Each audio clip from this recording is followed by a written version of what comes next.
Okay, hey guys, we have some minutes here to discuss, and I wanted to show you a couple things. One, the book that Mark referenced, Pouring into Pew. I have that book. I'll bring it tomorrow to our meeting so you can actually thumb through it. It's a great resource, but that's not the only Mark Denison resource I have. I have Jesus and the 12 Steps. I have a 12-week recovery guide that he provides, and also a massive book here, Life Recovery Plan, a 52-week guide. And I've actually recommended Mark to guys right here in our city that just need some hope. They're on their last leg. They don't know if they can defeat this thing, and I've sent them to Mark and continue to get really good reports from guys that we've sent there. Mark, you mentioned the freedom groups. Tell the guys about those groups, where they meet, how often they meet. I was intrigued. I didn't realize you got multiple recovery churches now that meet. Tell the guys more about that piece in case somebody here needs to point a loved one to that. Maybe they're struggling. Where can they go to get some specific resources that like these resources in some of your groups? Yeah, thanks. First on the groups, the freedom groups, we have 7 groups. One meets live on Monday nights in Florida. The other 6 are done by Zoom. We go through the book, the blue workbook that Rod just held up, the Life Recovery Plan. The subtitle is that it's not enough to get free if you don't stay free. And so I help guys to walk in freedom. It's 52 topics, and they cycle through, so you can join the group at any time. Within the workbook, there is a daily devotional for that topic. So there's 365 readings throughout the year. And then for that topic, an exercise. And then during the group, we discuss it. For example, this week, the topic is worship. We talk about what role worship plays in recovery. I have a group that meets just for pastors on Thursdays. I have a group just for doctors because they want to be very anonymous. And they meet on Saturdays. And then other Zoom groups that meet. The groups are $10 a week for those that can afford them, plus the workbook, which is $25. And so we think it's a pretty good deal for guys. And so I said we have 110 guys in the groups right now. And you can find out more on our website, there'sstillhope.org. Feel free to reach out to me anytime. I'm going to give you my cell number real quick. If you want to write it down, please do. It's 941-526-4700. And Rod, if you wouldn't mind maybe putting that in the chat for us, 941-526-4700. I've got 2 guys who reached out yesterday. I'll be talking to you right after this meeting, 941-526-4700. So the freedom groups, that's been a really good tool, good resource for guys. The other thing that Rod just mentioned is Recovery Church. It's recovery-church.org. I'm sorry, .com. Recovery-church.com is our website for Recovery Church. We do an online campus where I film record a message. We've just started these. And then we have a campus in Houston, one in Sarasota. And what this consists of is we have testimonies from men and women breaking free and recovery in various areas, and then give them some really good tools. It's focused on recovery. It's sort of like Celebrate Recovery, but Celebrate Recovery is for hurts, hang-ups, and habits. And it's led by, and we love Celebrate. I'm a trained leader for Celebrate, but it is, the groups are not, they don't go as deep as we do with some of the material, I think. And plus, it's a lot broader because they talk about hurts, hang-ups, and habits, and ours is focused only on addiction. And these services meet once a month. We have one in Florida, as I said, in Sarasota, one in Houston. The way we launch these, if you'd ever like to be a part of one, is I simply take, once I've got 10 or 15 guys that are in my groups that are all in one area that are interested in launching a recovery church, then I fly to the city. I meet with the guys and we see if there's a real passion for this. And then we find someone that would be the permanent pastor. I go out and lead it for the first 3 to 6 months and hand it off to someone. We get a pastor and worship person and a location and place. When we have that, then we can launch the church. So it's been a really neat thing. We just started that this year.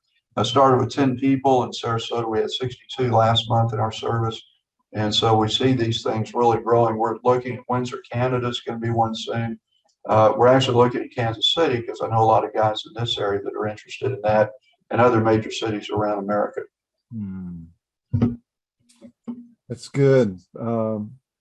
Tell us about how a guy can not just find you, but what the impact of just doing these weekly things. And I guess what I'm getting to is your question about what guardrails are you giving guys to help keep them safe, not just for the short term, but also. Sure. So what are some of the things you're doing? The saddest thing is relapse, and relapse is so bad in this area and a lot of addictions. And so we have created tools that have proven to be very successful for guys to not relapse. My 90-day recovery program is an 80% success rate, meaning 80% of the guys that have gone through it have verifiably not had a relapse. Now, why is that? It's because we have to rewire the brain. And the reason it's a 90-day program and we do the 1-year follow-up, the groups, and most guys do both of those, is because it takes a while. It takes about 90 days to really begin that process of rewiring the brain.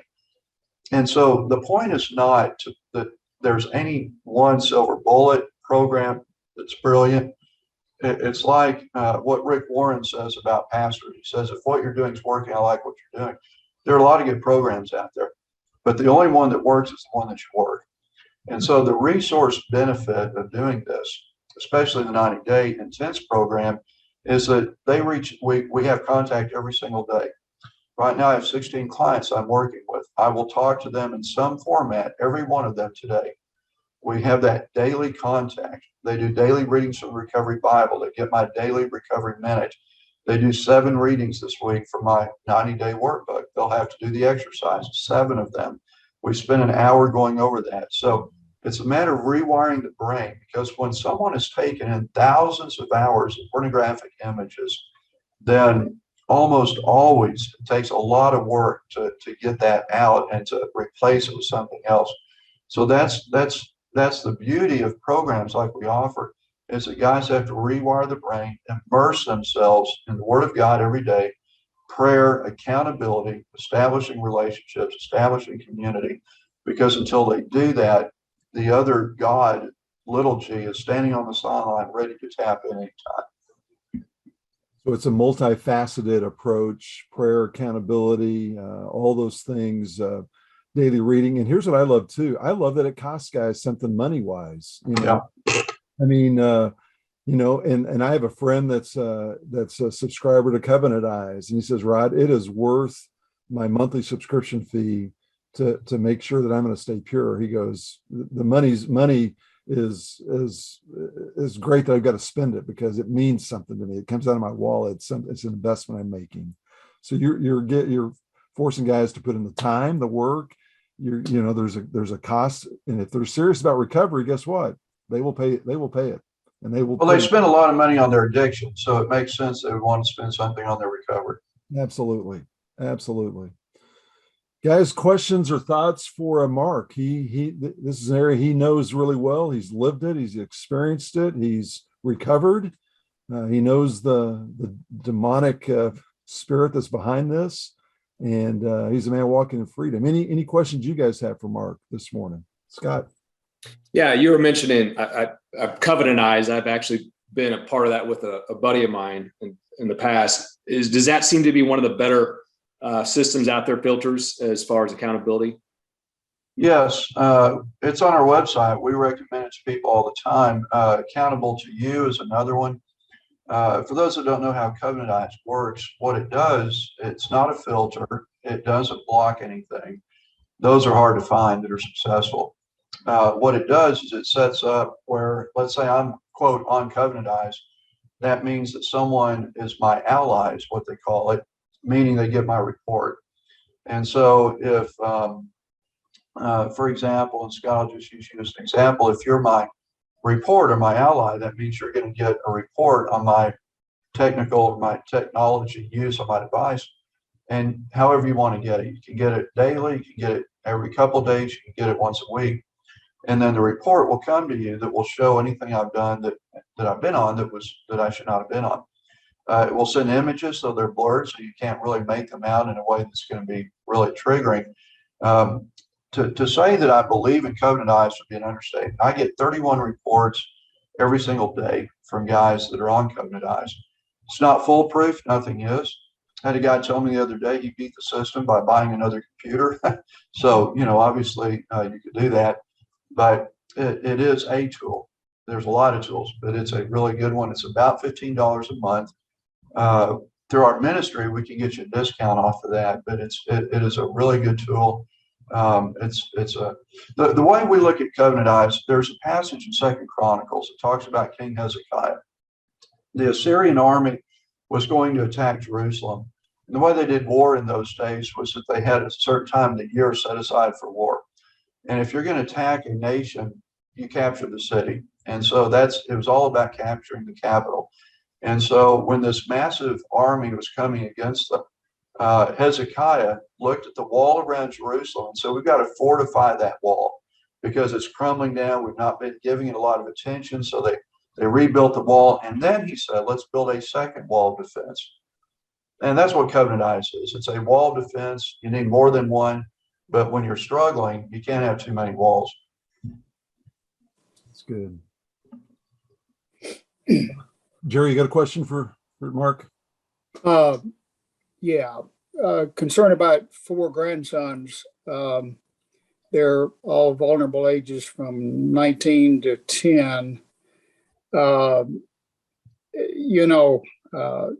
What's the grandfather to do?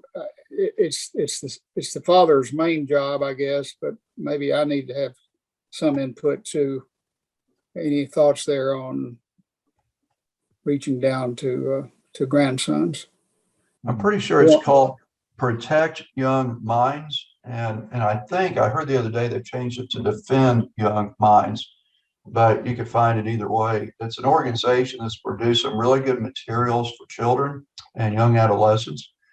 What I would do if I was the grandfather is I would say to the son or daughter, meaning the mother or father of the children, as someone who cares for my grandchildren, I have no idea what my grandchildren are facing right now, but I want to be proactive. We do a lot of things to be proactive in terms of when I was a kid, we got a polio shot because we didn't want to get polio.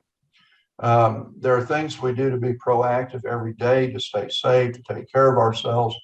We take vitamins, on and on and on.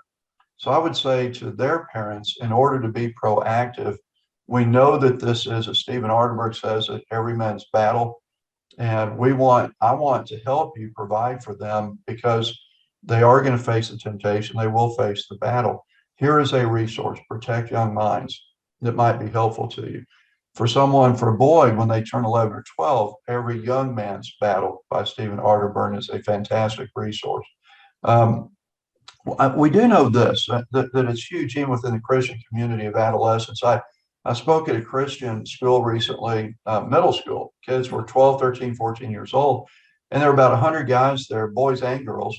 And I asked the question at the end of my presentation, how many of you, by show of hands, have looked at pornography this week? Now, I thought a lot of them that had looked at porn would not admit to it because who wants to admit to that? Every single hand went up, boys and girls, 12, 13, 14 years old, Christian middle school. So I would say to the parents of these young ones, I want to be proactive. I want to give you some tools that might be helpful for them. And it's important to do it early so they're not feeling shame. Shame is always our enemy. Guilt says I've done something wrong. Shame says that I'm just a wrong person. Guilt says I made a mistake. Shame says God made a mistake when he made me. Guilt says that I'm a good guy who occasionally gets it wrong. Shame says there's just nothing in me worth saving. And that's where children go. They spiral out of control when they get hooked on pornography because they feel like at that point, they don't know where to turn. So if we can confront it early, the success is so much better. Mark, you shared the 11 was the entry point. I've heard even younger ages. Yeah. It's not getting better. It's getting worse. I mean, tell us what your opinion a parent can do right now to protect their young kids. What can they do? Recent studies show the number to be 8 or 9, those studies have not been quite as well done as the one that showed 11 before, but we know it is younger than 11 because that's an old number. That's 10 years ago now. The number one thing a parent can do is to walk with a limp. And the same principle works for pastors that want to help people in his church. Walk with a limp, L-I-M-P. In other words, let your children know that you as a dad understand this struggle, that you have this struggle. And I use the word struggle. I wouldn't say to a child, I have an addiction. I wouldn't use that kind of language, even if it is an addiction. I would use the word struggle. Our children are not going to follow us if they don't feel like we can relate to their struggle. And so the first thing I can do as a dad is to say to my son, my young son, son, this is a struggle you're going to have. I've had this struggle. We've all had this. I'm in this battle with you. Let me share with you some of the tools that have helped me with this temptation, have helped me with this struggle, that I pray would be helpful to you as well. And then be a resource. It's unlikely that you're going to be the one that's going to personally help your son with the hands-on tools if they really get into this addiction or if the struggle escalates, but be a resource for them. Tie them to someone else, tie them to a ministry. I'm meeting today in a Zoom call with he's either 14 or 15-year-old boy that's struggling with this, that his parents have reached out to me. So provide resources. But walk with the limp. Make sure your kids know that as a man, you understand this area of struggle in life. You've been there. Because suddenly when you do that, the wall comes down and now they can feel like it's safe to talk to you. You know, I have not done everything right in this area with my kids, but that's actually one area I did do right. I was very open with my kids about my struggle, and we have an annual conference here, Mark, called Men of Valor, Women of Virtue, that I would drag them to when they were young, and very openly discussed my struggles with this area. And I believe today one of the reasons they're walking in victory in this area is because we really did some early things to address that. And walking with a limp is a great way to say it. So I love that advice. That's good. Hey, other questions, other thoughts that you guys have for Mark? So neat that he's available today. Truly a man who's got tons of resources and tons of tips and a lot of experience in this area, an area that, to be quite honest, a lot of men and now we know women are getting slaughtered by this area, just absolutely overwhelmed by this area. I appreciate number 10, just the pyramid, intimacy pyramid you have there. It's fantastic. I mean, obviously that's the root of that. And thank you for providing that understanding. I knew parts of that, but it's just to see that laid out as kind of the pyramid process. You really get down to the root of what's required to, have that vital intimacy between husband and wife. So appreciate that. Well, my wife, what she does with our ministry full time is work with spouses. And she has groups that she leads for the spouses as well as one-on-one work. And as we collaborate and we talk about this, we've come to believe that women recover at about a third the pace that men do. When a man gets in recovery, for him to be successful, he's got to go all in. He gets even excited about it. He's starting to find freedom. And we get frustrated when our wife doesn't just say, okay, good, you're doing great now, fantastic. There's going to be this lag time for them because they don't feel safe. And the trauma of sexual betrayal is so significant for our wives. And so until we get that truth out there that begins the rebuilding of this pyramid, they're never going to be vulnerable, never going to trust us, and never have intimacy again. And so it does take time for them, but in most cases they get there.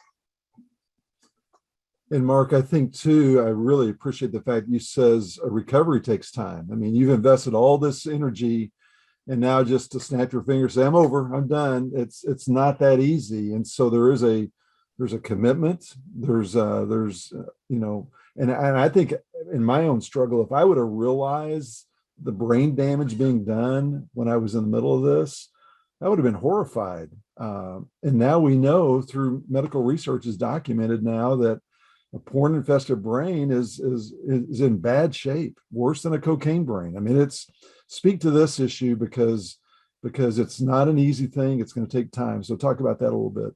Well, 60% of sex addicts are dually addicted, meaning it's a substance abuse, and every one of them will always tell you that this one is harder to kick than any other. And that's because we're created for sex. And there's this dopamine rush in the frontal cortex of the brain that kicks in with the trigger that is even greater before the act than in the sexual act itself. And so it is so compelling, and the triggers cannot be avoided. If I don't want to be around alcohol, I avoid the bar. I cannot avoid my head. I cannot avoid the memories. I cannot just erase all of the triggers that have been there. And so that's why I've got to be very diligent all the time, because this is one trigger that is always going to be in front of us.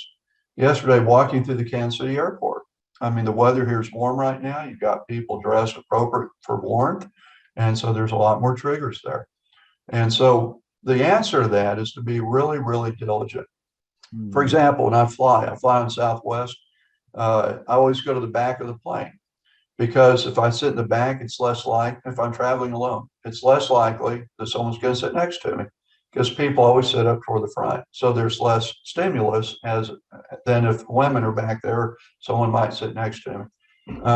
Just one little example for that. But for me, it's having those extra walls of defense up that's really important. My sobriety is good. My recovery is good. I would take a polygraph anytime to prove that, but I still go to 12-step meetings every week. I'm in an SA group, Sexaholics Anonymous, that meets in Florida. I'm there every Thursday night if I'm in town. I have a sponsor I check in with. I sponsor 17 guys in the program. It's not a Christ-centered group, and I get that, but I need to be in a group for myself, or at least I feel like I do. Because I want to stay strong in this. I would rather do too much work than not enough work. And I'll be in a group while I'm in Kansas City, by the way. I know where groups are all over the place. And so whenever I travel, I get to a group while I'm there as well. Mark, one of my dearest friends, runs a Faithful and True group in Jacksonville, Florida. You probably crossed paths with him.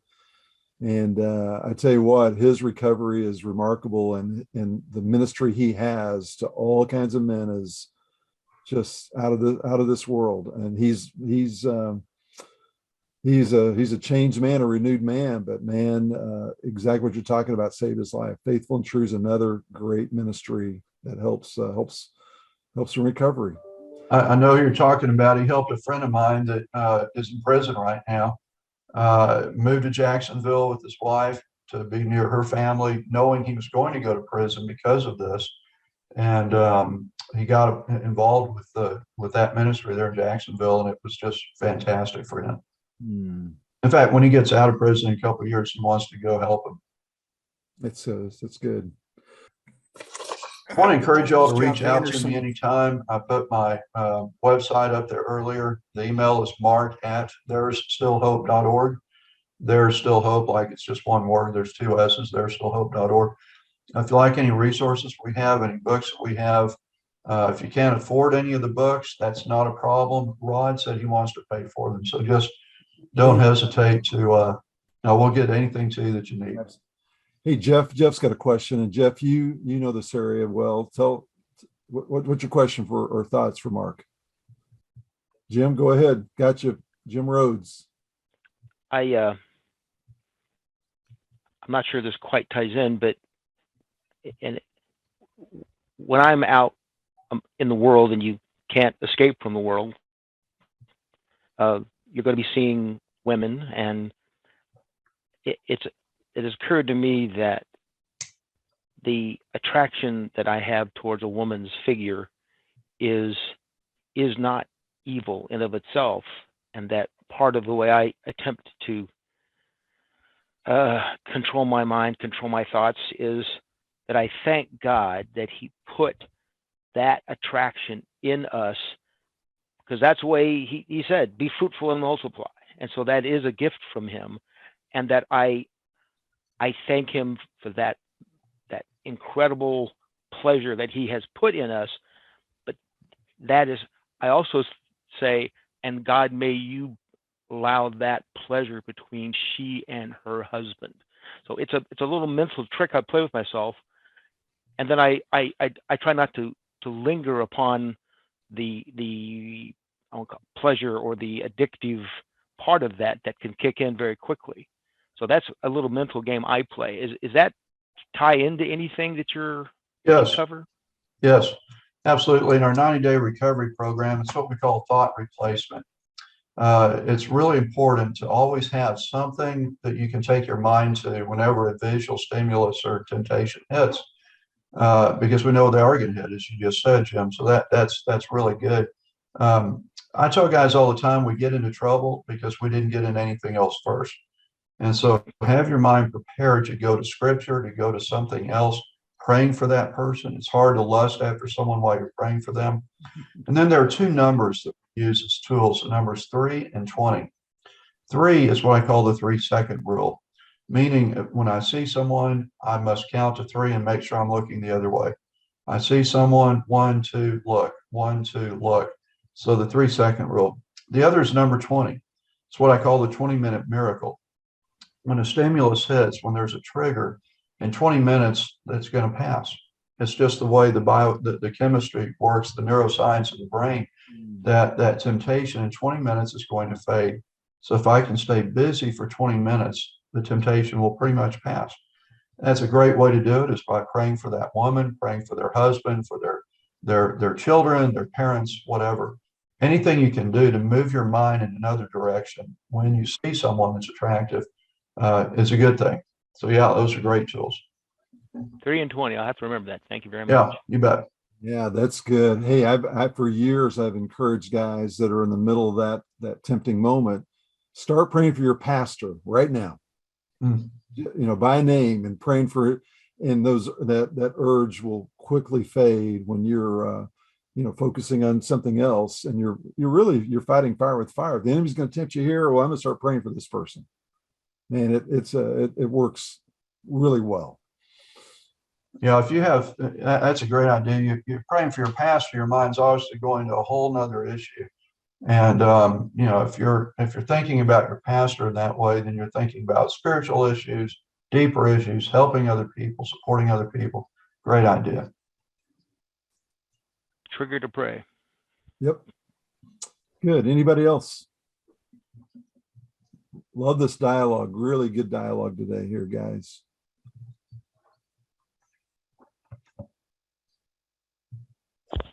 I've never heard of anyone call masturbation pornography. I've had a problem with masturbation most of my life, and so I never thought of it as pornography. But I'd like to hear you talk about that a little bit. Sure. Yeah. And I didn't mean to say it's pornography, but it is the result of pornography.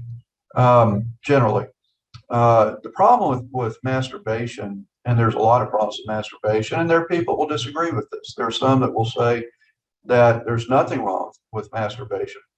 One of the problems is it's progressive.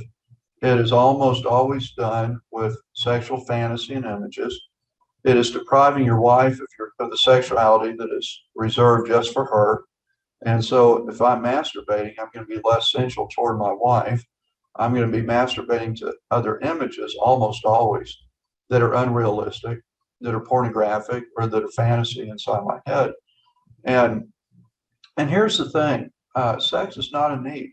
When people say they masturbate, they always say to me, well, it's a need. God created me for sex, it's a need.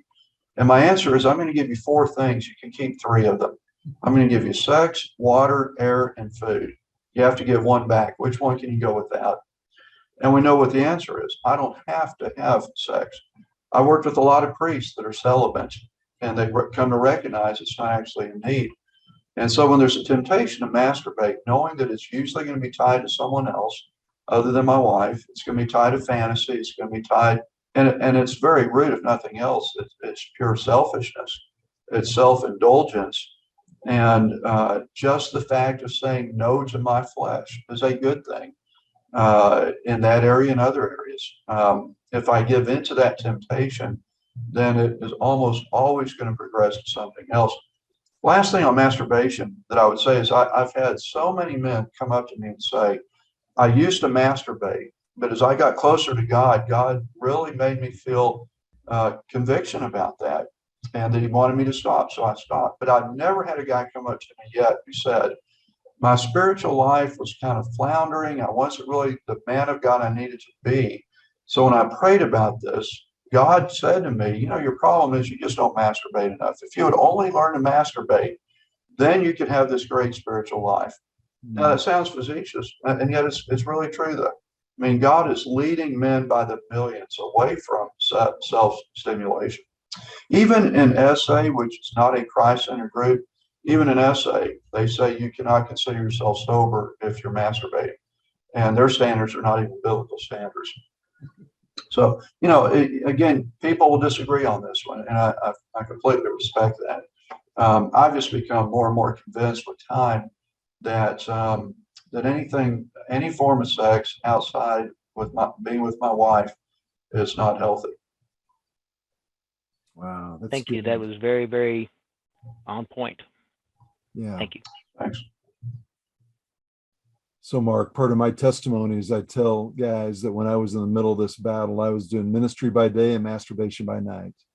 And I was just fearful that I was going to be discovered and found out, because I knew deep down I was not being obedient. I was self-gratifying. I was justifying it. Of course, I was single at the time, so I was, well, I'm really not hurting my spouse. I mean, you can in your head, you can just start justifying so easily. But I knew down deep, man, I get found out, it's going to be bad. So the cover up game was going on big time. So that cycle you talked about, just the shame, the guilt, the agony in my head was just tearing me apart. And the root of that was masturbation. It was just, I knew it was wrong. I knew it. And it wasn't drawing me closer to God. It was drawing me farther away from God, is what it was doing.